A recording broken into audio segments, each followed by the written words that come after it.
So guys, for the first step, you want to get into this screen. Now to get here, you want to turn off your computer from the power button and then turn it back on again. As soon as it turns on, you want to turn it off again and then turn it back on again. You want to repeat this 3 times. So you want to turn off your computer from the power button and then turn it back on again. As soon as it turns on, you want to turn it off again and then turn it back on again. You want to repeat this 3 times, and then on the 4th time, when you turn your computer on again, it will then take you into this screen.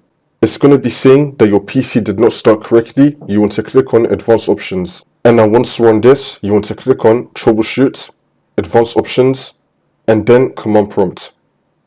And now this will come up. And now once we're here, you want to type in sfc /scan now and then click on Enter. And you now to run this scan. Wait for this to load. I'm going to skip the video to when the scan will be fully completed. And now once that's been done, now you want to type in CHKDSK C:/F//R